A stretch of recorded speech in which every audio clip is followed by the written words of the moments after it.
Hello there and welcome. I'm Kate Kunkel, the founder of Brain Health Matters, a series of courses, programs, books, and videos just like this, where everything is designed to help you become healthier so your brain can be happier and stronger. And in honor of this beautiful month of February, which is American Heart Month, we're going to be talking about ways to improve your heart health so that you can have a healthier brain. One of these ways, of course, is movement. So I've invited a holistic health coach and fitness expert, Holly Wade, to share her wisdom on our first show of this month. Welcome, Holly. Thank you so much for having me. I'm excited to be here. It's going to be great. So, folks, Holly Wade uses what she's learned from her own journey and her 30 years in the fitness industry to help people with Crohn's disease and other afflictions to increase energy, decrease pain and discomfort, and take back their health so they can live a meaningful life. I'm so excited to share what you have to say here, Holly. Thanks for joining us. Absolutely, my pleasure. So I'd like to tell our viewers that Holly and I are both coaches in a wonderful new program called Wellness Clusters.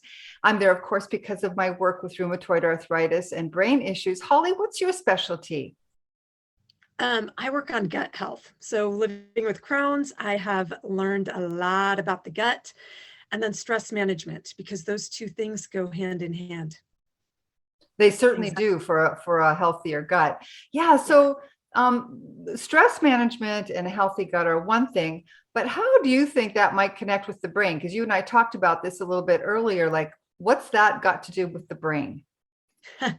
Well, as you know, there's a gut-brain axis, excuse me. And we have this thing called the vagus nerve that attaches or connects our brain to our gut. So our gut has its own nervous system and can operate on its own. However, there is a direct connection. And if things are awry in the gut, those same chemicals are awry in the brain. If those chemicals are awry in the brain, those same chemicals are awry in the gut. So your dopamine, serotonin, all those things are off in both places. It's really fascinating because I don't know, I didn't grow up knowing that those chemicals were in my gut. It was one of those things that I learned as I was trying to understand my own dis-ease. And it was like, oh my gosh, these light bulbs started to come on into this, how intricate and how amazing and how wonderful our bodies are. Yeah, isn't that something? And I mean, I certainly didn't know any of that stuff either. And I don't think a lot of people did, even the medical community for decades, centuries perhaps, didn't understand the importance of that connection. And it's just, we're actually lucky that we're living in a time now where we can understand that, so that we can, if we are suffering from depression or other mental health issues, or we're not able to think clearly, well, maybe the reason is in our belly. And if we can start there. Yeah, it doesn't exactly. It's not always a complicated solution, which is what's really wonderful. Exactly. So the other thing, and I want, actually, let's go first to why you became interested in this, because we all have our stories, right? I have my rheumatoid arthritis story. What happened to you that got you interested in this? Yeah, well, when I was in 7th grade, my dad was diagnosed with Crohn's disease. And what I had observed through his experience was, we'll do surgery, we'll remove it. Well, within 5 months, he had more areas. And then it was just here's the next medication. This one's going to work. So what I really feel like is he was a medical lab rat. And so when I was in college, I started experiencing extreme fatigue, gut issues. I was a fitness person. I was working at our gym and teaching classes and personal training, but I couldn't get off the couch on the weekend. And my mom knew. My mom had it pegged from the get-go. The dark circles, all the signs, the cold fingertips, the cold hands, the temperature fluctuations. So my mom had it pegged. But we were at a time where my family doctor said, you know what, we're not going to pursue a diagnosis yet, because she would not be able to get her own health insurance. So at that time, I would have had a pre-existing condition had I gotten a diagnosis. That is tragic. Is that crazy that a system is built so that you have to suffer so that you can ultimately get help? That is insanity. Yeah. So, but thankfully, my doctor thought about that. Yes, yes. However, when the time came and I had my first big girl job and my own health insurance and I could start pursuing this, it was a 2.5-year journey to get to a doctor that took me seriously enough to do the tests that we needed. Blood work would come back, just like most people with autoimmunes. My blood work came back normal. So I prayed. I was desperate, and I prayed. I thought, I don't want to go through what my dad went through. I don't want that approach. There has to be a different way. God, I want a healer, not a doctor. Well, what was interesting is I went to my chiropractor, and she goes, I have someone I want you to see. So when I left, I grabbed the business card. I went home. I called this woman. We set the appointment, and she goes, oh, by the way, I don't work at my office that day. I work out of my home. Here's the address. She lived right across the street from me. Wow. How do you love that? So for the next 4 years, every Sunday morning, I got up, I went across the street and had her, do her work on me. And so that really is where I started to dive deeper into nutrition, how to heal my body, toxicity, chakras, meditation. I switched from hit it hard in the fitness world because that was my background, kickboxing, cycle, all those things were the thing back then. And yoga was just starting to come in as more mainstream. And so I took Pilates and yoga, and that took me into this whole different philosophy of how I could move my body and be healthy.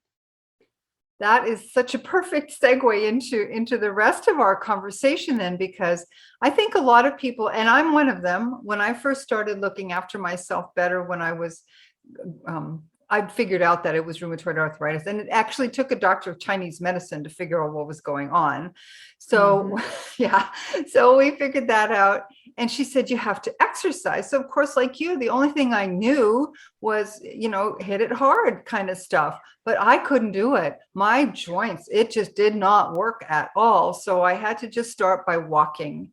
And then I got more into yoga because I'd done it since I was 16, but you know how you kind of go ebb and flow in the world of it. And so I'd kind of ebbed and I went back to that. But I'd like to go back a little bit to your symptoms, because I'm sure there are going to be people who are watching this who are struggling and they don't understand what the symptoms are. Their physician might not, or maybe they don't have access to a physician. We have telemedicine everywhere. We have all kinds of weird stuff going on. So if you could describe your symptoms and what might it be a typical thing, and then we can go from there. Yeah. Well, for me, I was constipated. It can go either way. But for me, it was constipation. Like I said, my fingertips were cold all the time. I would shake people's hands and they're like, oh, your hands are cold. And I just say, cold hands, warm heart. Didn't know, that was just how it was. But my hands were always cold, dark circles under my eyes. And what's really interesting, our eyes tell us so much. My eye color would change. So my eyes are generally a green or a hazel that's more green. But when I was really toxic, they would turn more of a gold color. Now, I didn't know at the time that it was toxicity. But those pupils tell you, eye color was telling me something.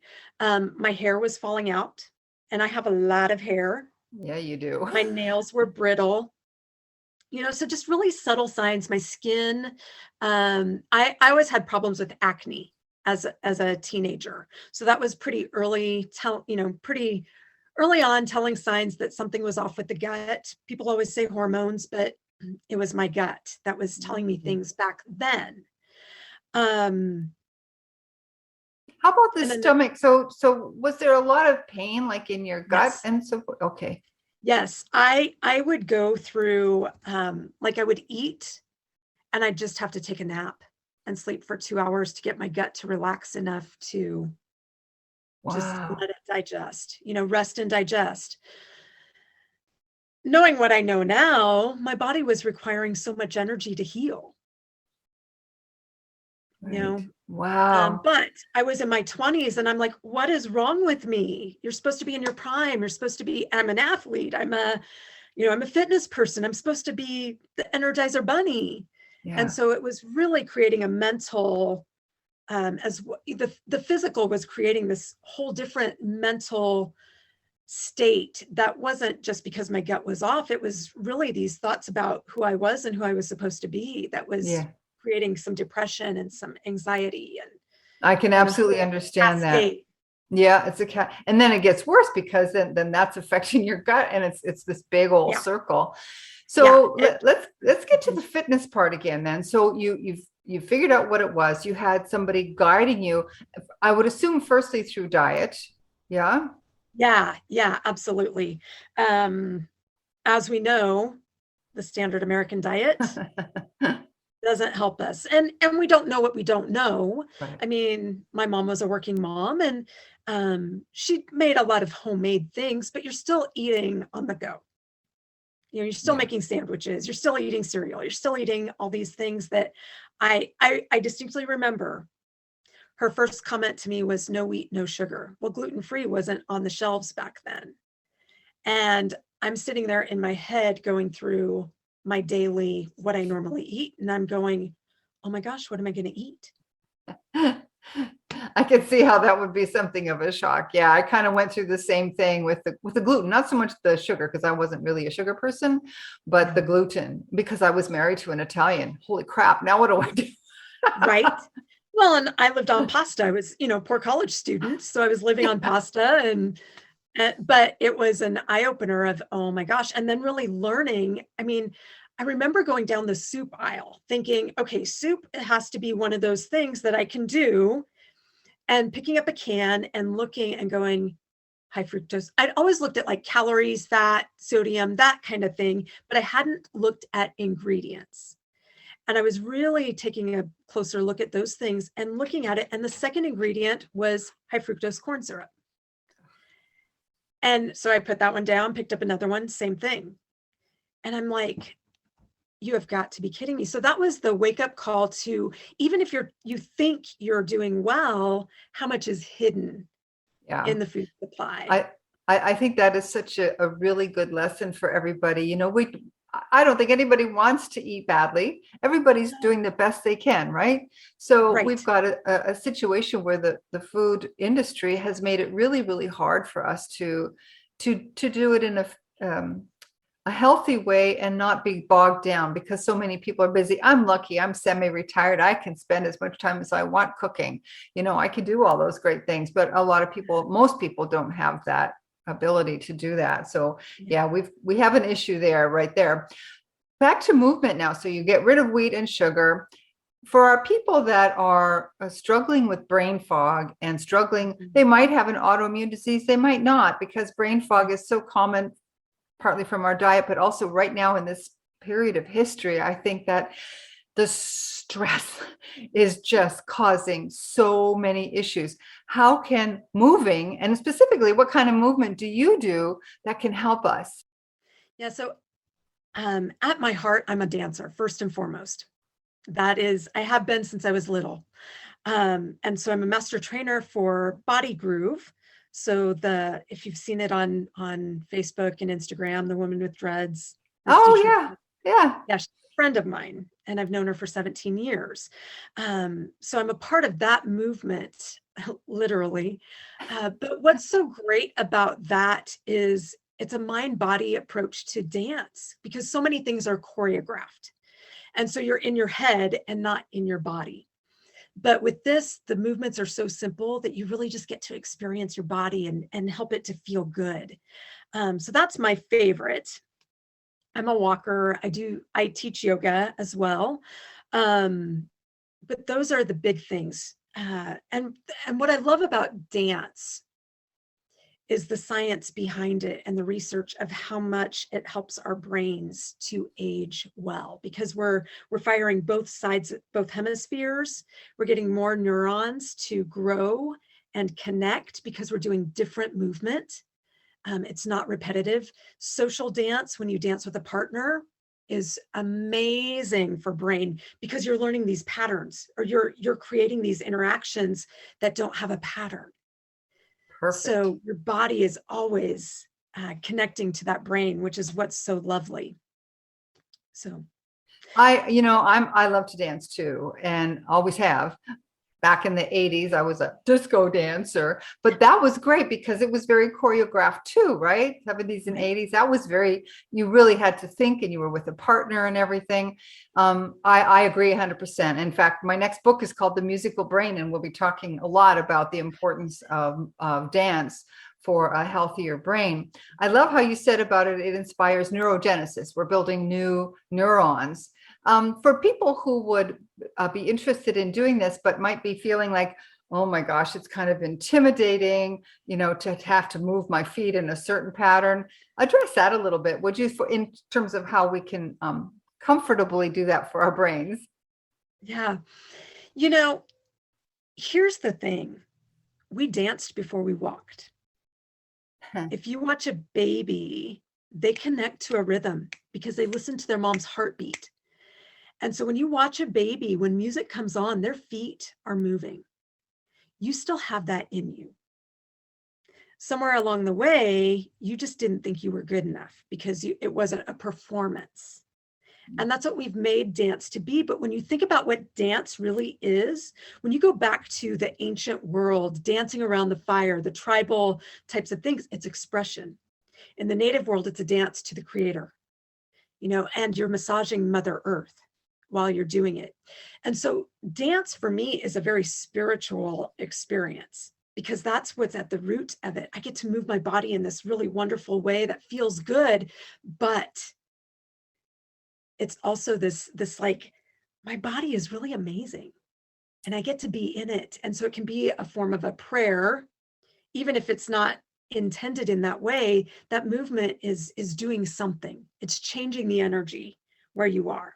I love that. I love that because, and especially when you talk about massaging Mother Earth, one of the things I tell people to do, get out, put your bare feet on the ground and move. I talk about going along the beach here, but moving, I love that idea of moving to the groove and thinking of it as a connection to Mother Earth, because a lot of people don't have that connection. And on so many levels, it's so important. Yeah, we actually dance barefoot in groove, and we give people the option because not everybody can, but we really encourage it because of the ability to stretch out your feet. And if you're outside, you get that added benefit. If you're inside, you just get this benefit of giving your feet a break from shoes. Boy, I'm all for that. My mom used to call me the barefoot Contessa because I hated shoes. I still hate shoes. Yeah. Yeah. So that's a really good point. Also for the movement of the feet themselves, it has to also have an impact on posture then, because you're not artificially setting your body up then. Right. Well, again, from my approach with groove, but with just moving in a way that feels natural to you, the fitness world creates this rigidity and the alignment. You're supposed to move like this. But it's really about copying the instructor. And what if your body doesn't move? It probably doesn't move like the instructors because you're built differently. Right. Your body's experienced different things. You've had different injuries. You've had different. And so the ability to tune in to how your body actually wants to move and what feels good will help on its own. It's really quite amazing because I believe our bodies are innately designed to heal. Yeah, I agree. And when you start to tune in, you'll start to move to work out the kinks just on its own, because that's how your body wants to move. So I think we make it really overcomplicated when it doesn't need to be. I mean, you can I agree. We make everything complicated, don't we? With all these rules and regulations and everything. It just go with the flow. Yeah. Like, if you're doing a cat cow in yoga as an example, you just know where your spine is tight. So you're intuitively going to move to release it. When you just gotta, when you've just been sitting at your desk, Yeah. So just like wiggling might just feel really good for your spine as you've been sitting. You just know. Yeah. Yeah, I think that's the thing. Whether it's the diet or the exercise, this isn't rocket science. This is paying attention to our bodies and being loose and free and happy and expressing joy. I think our guest last week talked a lot about joy, and I think we forget that a lot when we're looking at this improving our health. The joy thing gets lost somewhere because it's such a serious topic. But when you were just describing this now, I felt such joy from you of doing this movement. Which is a really nice way to tie up Heart Health Month, because the heart is all about joy. That is the heart space. And when we, for your listeners, your heart emits 6 feet from you. And so you have this bubble of space that is 6 feet all around you. And when we tune into those emotions like love and joy, and it's not crazy, all you have to do is think about, well, what's something that I really love doing? Your heart instantly changes to that heartbeat. Your heartbeat creates a shape for each emotion. Yes, it does, as does your brain. Think about someone that you really love, maybe it's your grandkids or your kids or your dog, but someone that you really love, your heart instantly shifts. Yes. And so when you can spend time just focusing on that heart space in that, or doing those things, for me, dance is joy. And this shape helps to reinforce that, because when we're in joy, the heart's open and lifted. And so when we start to transmit that, guess what? We are generating health. Oh, Holly, that is like the best place to end this interview. If people don't want to get up and dance now, well, try it. just try it. Turn on music you love. Just turn on music you love. Pretend you're 12 or 16 in your room with your brush, dancing and singing, and have your own little dance party. That's all it takes. You don't have to be good because no one cares. Exactly. Dance like nobody's watching. Yep. Yeah. Pull those blinds, blast your music, and just have the time of your life. I have to share something with you. I dance in the pool every day because I can swim, of course. I can do lengths, but wow, how boring is that? So now we have one of those little Bluetooth speakers, so I can put it out by the pool. I put whatever happens to be striking me that day. And I'm sure our guests, because we have a little osteria here, so there are people here that are guests, and I'm sure they must think this gringa is like totally nuts sometimes, but I don't care. That's the way I like to, and I also like the resistance from the water. Water is very important to me, especially for rutaid arthritis, even though I haven't had symptoms in years. Yes, exactly. And it's a little bit of resistance while I'm dancing. And I don't care anymore. I'm 64 years old. If you don't like it, too bad. Yep. Honestly, that's one of our groove truth. We have 5. I'll just share the first one. The main one is no one cares how you dance. No one cares what you look like when you dance. And when you think about that and how that applies to so many aspects of life, how often do we hold back because we're so worried about what other people think? Right. Instead of really just honoring what we think of ourselves. Right. Can you share the other 4? I'm curious now. Yeah. So no one cares what you look like. Your way is the right way. When you do it your way, you can't get it wrong. Oh gosh, I'm blanking.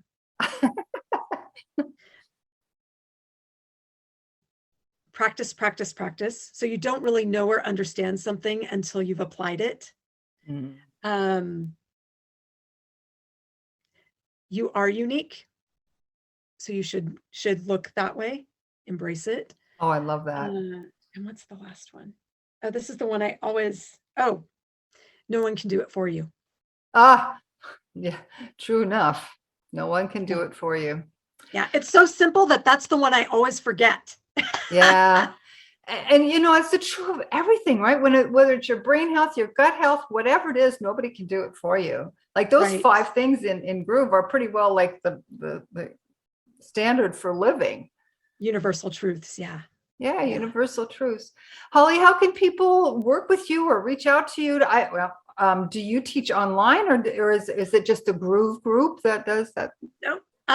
So I haven't taken my Groove classes online yet. But I do teach yoga classes on Sunday evenings, 7 p.m. Mountain Time, 9 p.m. Eastern. It's a gentle yoga class to help you unwind and get a good night's sleep. So if you're interested in that, I just send the Zoom link every week to those people that say, sign me up. Okay. And it's just a donation base. Oh, so for wonderful. those that have the ability to pay, great. And if you don't let that stop you. Oh, So that's awesome. So to reach you, then would it be through Facebook, or what's the best way to get hold of you? Yeah. Okay. Just find me on Facebook. I'll make sure there's a link to your profile, okay? And that way Perfect. people can find you. We'll put that in the show notes. Holly Wade, thank you so much for sharing the joy of dancing on Heart Month, American Heart Month. And I really appreciate what you said in terms of joy. It's all about the joy of movement and of dance and getting in touch with yourself. Thank you so much. Absolutely. Thank you so much for asking me to come on. It's an honor. Great. My pleasure.